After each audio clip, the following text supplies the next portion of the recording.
उनका जोश काबिल तारीफ था। थोड़ा 10 मिनट के लिए धैर्य रखें। जिन जिन मांगों के साथ प्रशासन के साथ सहमति बनी है वो आपके सामने रखेंगे।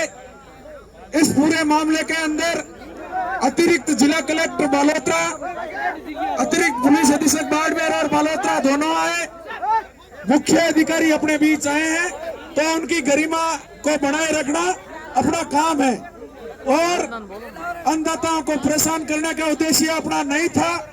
लेकिन 9 दिसंबर की वार्ता हुई, उसमें कहीं न कहीं प्रशासन की गलती की वजह से आज फिर से अन्नदाताओं को सड़कों पर उतरना पड़ा। लेकिन मैं आप नौजवानों और किसानों को भरोसा दिला रहा हूं कि इन मांगों पर भी अगर सकारात्मक सहमति नहीं बनी तो अपन सब अन्नदाता मजबूत है, फिर से सड़कों पर जरूरत पड़ी तो उतरने के लिए तैयार रहेंगे। बीमा कंपनियों की बदमाशी है पूरी तरह से। आज एडीएम बालोतरा ने पूरी तरह से आश्वस्त किया है, अगर बीमा कंपनियों ने अपनी दादागिरी को ठीक नहीं किया तो अपन सब मिलकर एग्रीकल्चर इंश्योरेंस कंपनी की दादागिरी को खत्म कर देंगे। जिन जिन बातों सुनो, नौजवानों बैठ जाओ आराम से। हेमाराम जी आ गए मंच पर। हेमाराम जी को कितना टाइम लगेगा? जल्दी बुला लो साहब को। फिर जिन बातों पर सहमति बनी है बैठ जाओ ना आप। सरपंच साहब बैठाने का प्रयास करो। देखिए आज प्रशासन ने किस तरह से अन्नदाताओं को सुबह से परेशान किया, लेकिन आप सब किसान के बेटे हो और बहुत मजबूत हो। मैं धन्यवाद देना चाहूंगा गुड़ा मलानी के एक उस क्रांतिकारी भगत सिंह की भूमिका में चलने वाले नौजवान का, मेरा पिता तुल्य किसान का, जो पिछले 10 से 12 घंटों से अपनी मांगे मनवाने के लिए निरंतर इसी गुड़ा मलानी की धरती पे डटा हुआ है। आप सबको नतमस्तक प्रणाम। अब हेमाराम जी आए।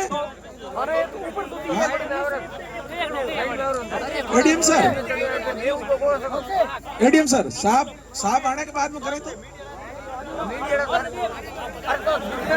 एडीएम सर अपने बीच ही हैं, क्योंकि हेमाराम जी अपन सबके सम्माननीय है, यहाँ धरने के अंदर उपस्थित थे, तो वो आ जाए तो उनके बाद जिन जिन मांगों पर सहमति बनी है वो रखेंगे, ठीक है ना? तब तक बैठे हो ना आराम से।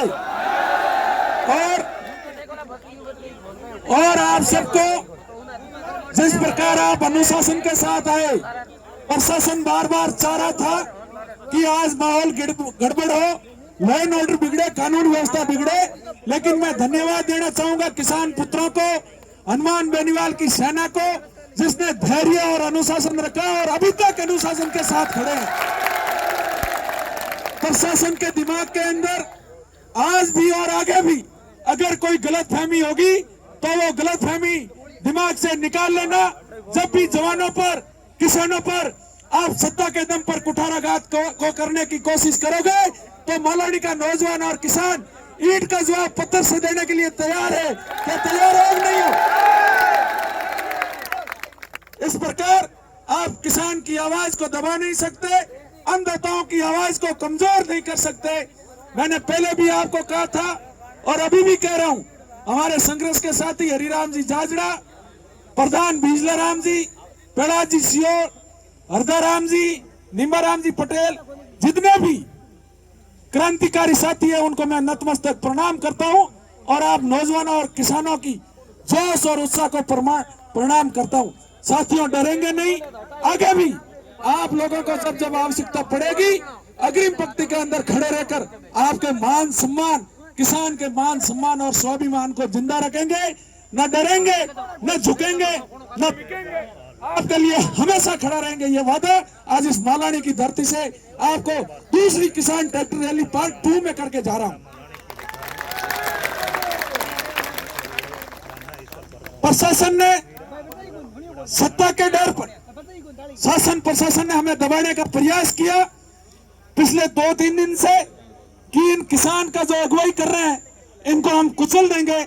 लेकिन नौजवान और किसानों को मैं फिर से प्रणाम कर रहा हूं कि आपने सोशल मीडिया पर, धरातल पर ताकत के साथ खड़े रहे और आज उनको बता